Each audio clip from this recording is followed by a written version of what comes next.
You're listening to Navigating the French on Paris Underground Radio. For more great content and a bonus episode of Navigating the French, please join us on Patreon.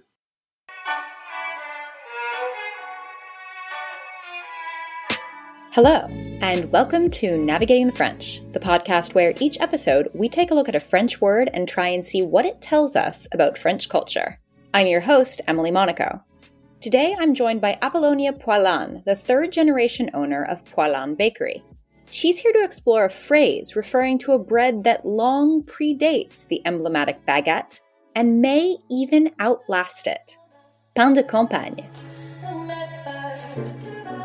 So, pain de campagne is a term that we hear a lot in France referring to country bread, but actually one of the best-known producers of pain de campagne in France is in Paris and from Paris, and I feel so lucky to have her on the podcast today. Apollonia Poilâne, thank you so much for joining me.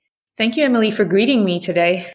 Before we get into country bread, which I think you are probably the best person to talk to us about, I thought we should start things off with maybe the most emblematic of French breads, which is a little odd because it's a pretty recent invention, all things considered, which is the baguette. And the baguette seems pretty synonymous with French culture and French cooking. But if I'm not mistaken, even though we do associate France with this baguette that we carry under our arm, it actually postdates pain de campagne, the sort of style of bread that you and the Poilâne family have been famous for making. Is that right? Am I getting that sort of timeline correct?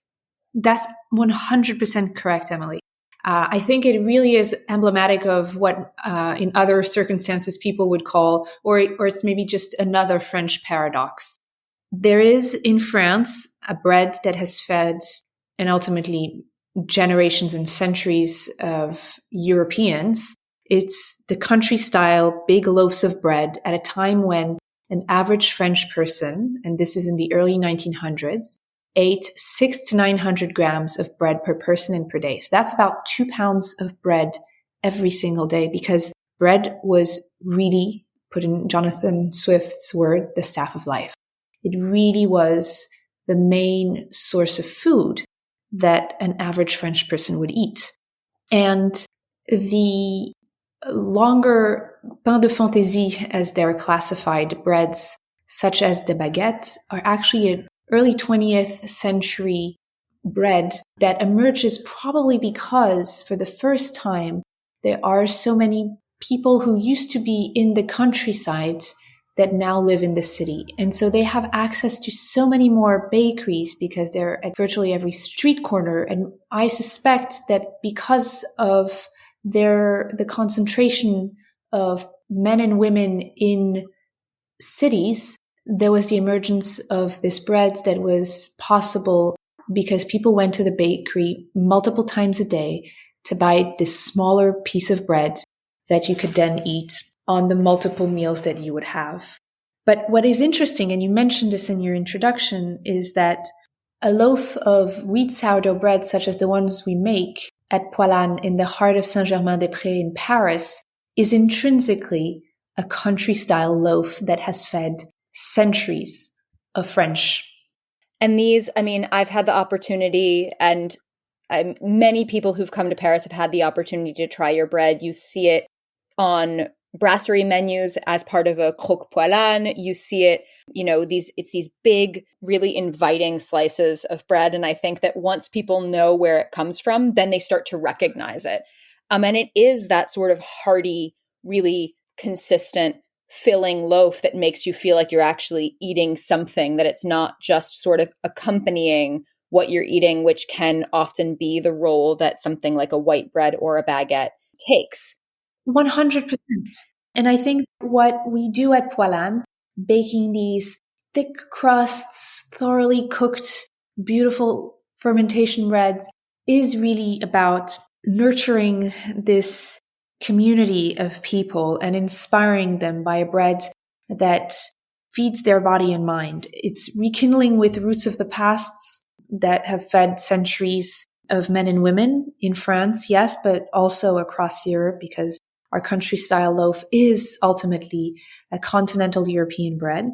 But as you said, our bread is distinctive. And when people have a slice of our loaf, whether it's over breakfast, toasted on one side with a little bit of butter, salted butter, even better, smothered on it, or whether they have a tartine, so an opus-face sandwich that you will typically have at a little cafe, or a croque-monsieur on my bread, there's no way of going back. It is so distinctive that you will recognize it and you will want to have that experience again.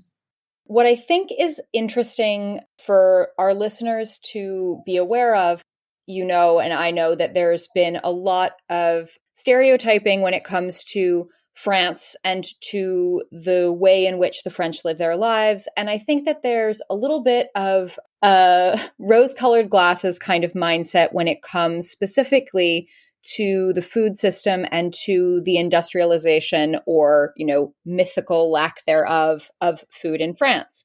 And one thing that's uncomfortable for us to be aware of, but I think is essential for us to talk about if we're going to talk about the role that your family had in sort of bringing pain de campagne back to life, as it were, is that there was a period of time, you know, concurrent with your grandfather's work, where we did have industrialized bread in France, and there is still industrialized bread in France. So could you talk a little bit about sort of what the breadscape looked like at the time when your father got started, or your grandfather, got started in 1932?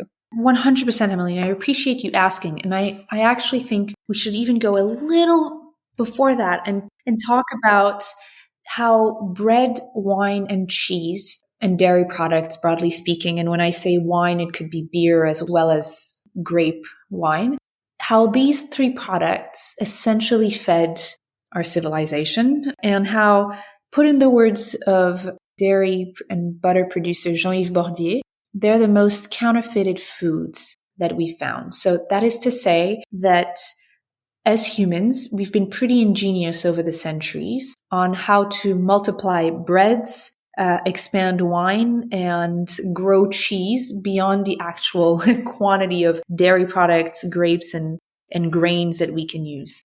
Or in other words, bad bread didn't wait industrialization to happen. You could have bread in the 19th century that, for lack of a good crop one year, could be cut out with some sawdust or whatever kind of flour of whatever product that could blend in color-wise into a grain flour. And it's important to reframe this, because then you can better understand why in 1932, when my grandfather started in the heart of Paris to make these big country loaves, whereas most French, or Parisians rather, were very much seduced by this smaller bread. And also for bakers, it was an easier way to free themselves from the price controls. So my grandfather started making these big country-style loaves because it was a way of sharing bread with his neighbors who were artists and craftsmen who shared this commonality of being bon vivants and people that wanted to nurture community. And big loaves of bread do that.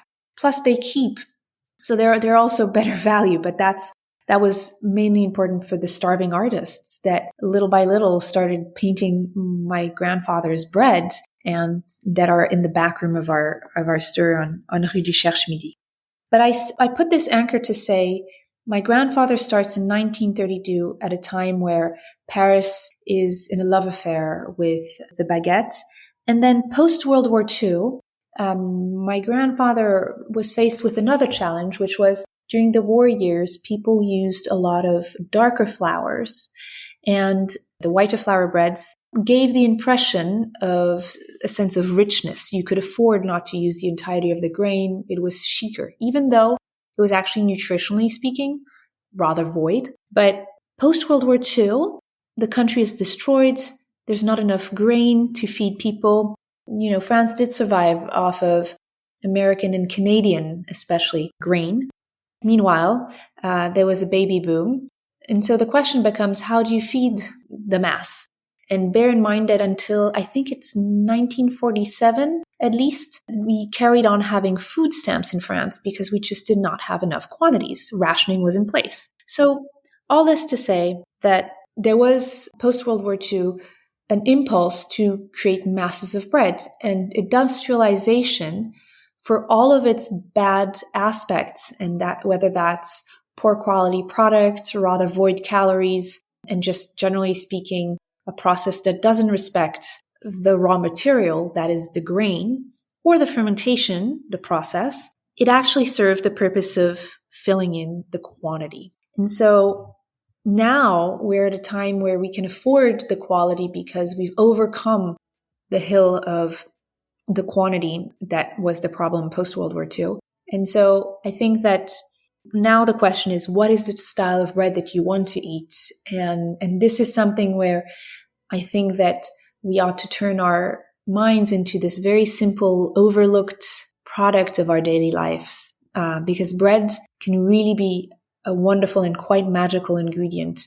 And this is not hocus pocus. This is just simply like an egg. A piece of bread is this magical object that links us humans to the earth, to our civilizations, to generations of the past, onto the future ones. And so I just want to turn to the symbolics of bread beyond what its physical function to say, and to provoke in people listening to us the questions: what is the bread that you want to eat? Who do you want to be? Yeah. Wow. I mean, there's so much I was going to say an awful pun, but it was going to come out anyway. There's so much baked into, but the concept of bread, and especially in France, where, I mean, as you've so eloquently traced for us, the surge in availability and then the dearth and the desire for whiter breads or for country breads or for any bread at all has been such a mirror of the way that society is sort of ebbing and flowing in terms of prosperity, and just throughout France's history and Paris's history specifically. Absolutely. And to further, you were feeling ashamed of your pun, but I would celebrate your pun, because the reality is there are so many puns and words and expressions that surround bread and grain. I think it's telling of how important bread is in our lives. In fact, I would actually try to dare you not to go throughout a day without making any puns, reference, or cultural something that links us to bread. It's impossible.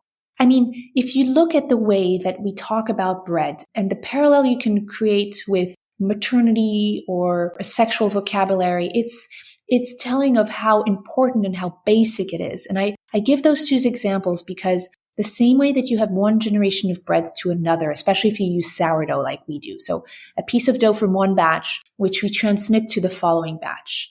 It's not all that surprising that as bakeries become businesses, then that vocabulary that's seeped into the culture, takes on some funny quirks. Like there's Stephen Kaplan, who's a very famous French-American historian, who's a specialist, if not the specialist of bread, and especially French bread. He has this incredible video that you can find online where he reminds us that when two breads stick to each other in the oven, one says that in our jargon, or in our baker's jargon, we say, ils baisent, they copulate. The reality is, this is how raw and how wonderful bread is. And yes, you must make those puns or try and escape from them. And what you'll realize is that the same way that the French say, long comme un jour sans pain, long as a day without bread, it is hard to escape this beautiful product of nature and our hands and our intelligence into feeding us.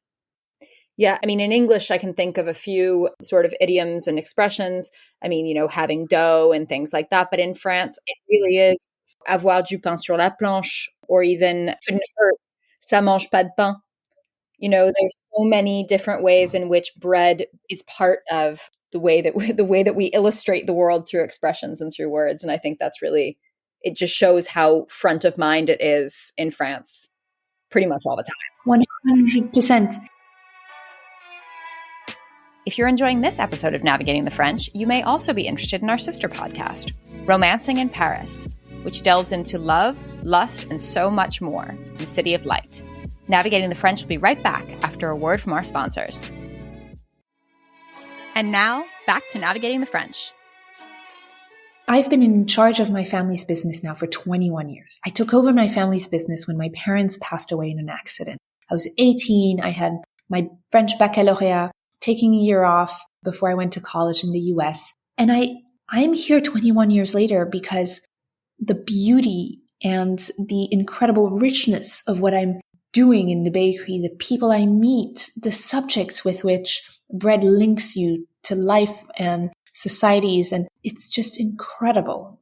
I mean, of course, I'm very partial to this, but I can't think of any other profession that does that in such a delicious way.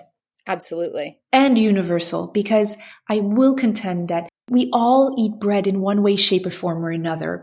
So something that I feel very passionate about is turning the conversation from bread to grain. And I say this because it occurred to me that when we use the word flour, we generically mean wheat flour. But actually, not only is there not just wheat on this planet, some civilizations were built on corn, some others on rice, and some others on whatever the grain is on the terrain that is best suited for your geography. But it's also, you can make flour made out of stone, and then you can have plaster eventually. Or you can make flour out of any kind of ingredient that you can reduce and grind so thinly that the texture is one that you call flour. And so I think that in turning the focus and dropping the word flour or being more precise in our use of the word flour, we then open the possibilities and understanding of the bread links that connects us to whether it's you're having a little cornbread, a slice of my country loaf, an injera in Ethiopia, or a bowl of rice in Japan, and how those are all bread. I've heard it described in France specifically as taking on a role that is maybe a little bit harder for Americans to sort of conceive of if you don't, as you've just done, zoom out and say, okay, let's allow all of this to encompass bread, because bread in France is breakfast, lunch, and dinner. It's an extra piece of cutlery. You know, you have your bit of bread to saucer le plat. And it's a rite of passage. It's the first errand that a French parent might send their child out, go out around the corner, buy a baguette. It's something that you would go out for twice a day, if not more, once first thing in the morning, once on the way home from work. There was that advertising campaign of Coucou, t'as pris le pain, or chérie, t'as pris le pain. I don't remember the exact verbiage of it, but yeah, but it really is that thing where bread is indispensable ingredients to our lives. And you're talking about the cutlery. It used to be that bread was a plate, and a modern iteration of that is a tartine, where you can use, you'll probably put it on the plate, but you literally can use your hands as the cutlery, and the tartine itself is just the recipient, but a very important ingredient to the taste. That's the only precision I would say. You're right. Now, the campaign you're referring to was about 10 years ago. There was a campaign that was very shocking in France on buses and other types of public transportation publicity, interrogating people or nudging people on have they brought bread at home, because our levels so we go from post-World War II at a time where bread was really the people's main food to a more diversified diet because our societies get richer. And so we can afford to eat less bread. Now, that has an effect compounded with industrial bread that, like, the average intake of a bread per French person and per day now is less than 100 grams. So think less than half of a baguette.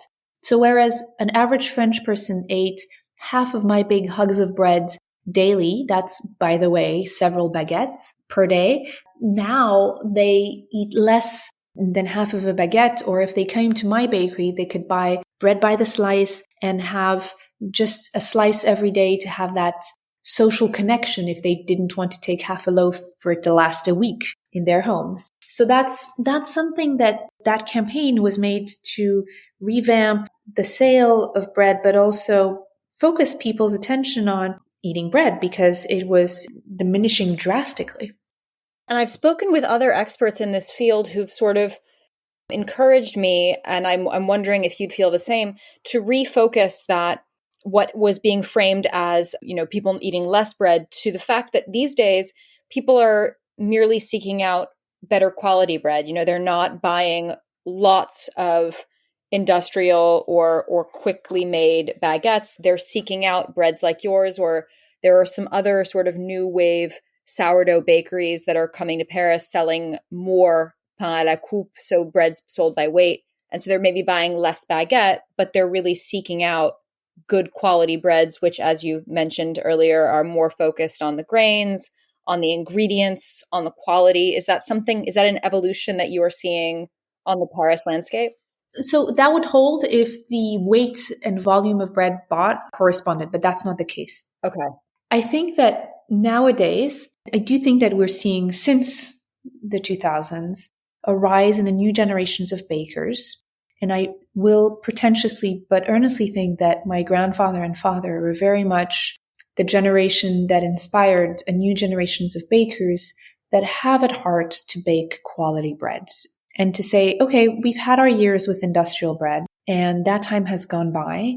We've seen that it's not the greatest product. In fact, it's probably not good, neither in the short nor in the long term for our bodies, or even what it vehicles in terms of community and messages. I mean, when you share a loaf of bread, it's something that's sentimental, it's lovely, there's something virtuous about it. It's not this, like, there was also a fad in France for solo little tiny loaves that for individuals, and you're like, okay, well, great, like that's the ultimate. Not only do you not get the same kind of fermentation than you would get in a larger loaf, but it's also just your selfish little piece of bread, whereas bread is about sharing and nurturing a virtuous circle.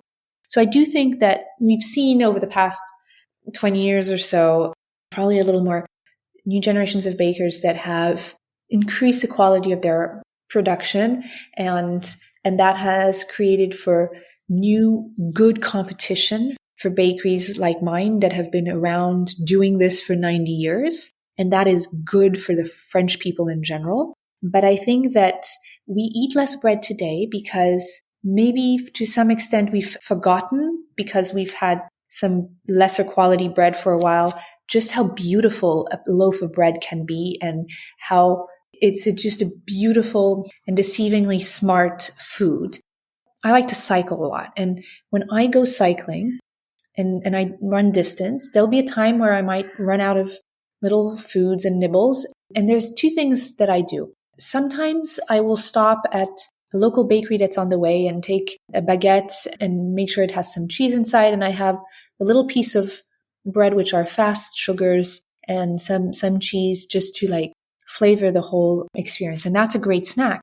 I'll also typically take a slice of my rye and raisin bread, which is heartier, and it will keep me going a little longer. All this to say, and I was talking about this with one of my millers, and we were talking about, and our point was, good bread, it really is like an egg, a very versatile and basic and deceivingly amazing food.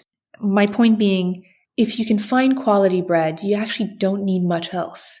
And I very, very seldom skip a meal. And I'm certainly not, I'm the person who needs to have breakfast, lunch in their day. But if a meeting is running late, or if I really do once in a blue moon need to skip a meal, or am bound skipping a meal, I've always found comfort in that rye and raisin loaf that I was just telling you about, or just a slice of my bread in general. I'm always surprised to see how much it will sustain me. Yeah. I mean, when you were talking about sort of the fact that the quantities of bread that we're eating don't reflect the fact that we might be switching to this sort of bread.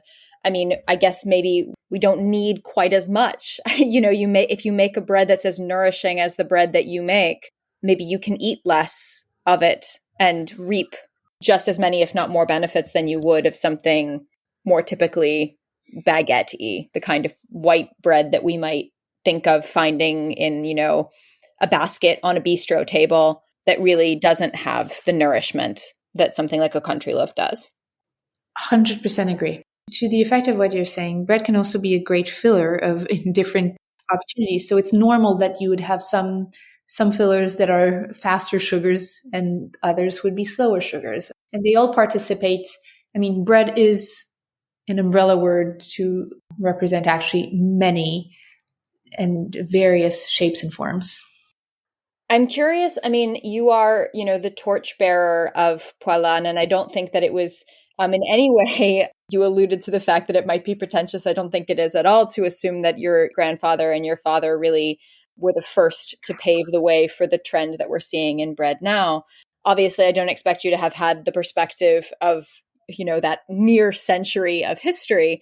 But if you look at kind of the different trends of bread in France and what is on offer and what's popular today, is there anything that you expect next for the world of French bread? Do you expect baguettes to become less popular? Do you expect people to be trying some of these other types of bread that you were evoking, whether it's Ethiopian injera or, more rice or something like that? Or do you think that things are kind of settling back into the country bread that those country folks coming to Paris that you alluded to back at the beginning of our conversation were kind of running away from and towards these more refined white breads when they got here? What do you sort of see as the next stage?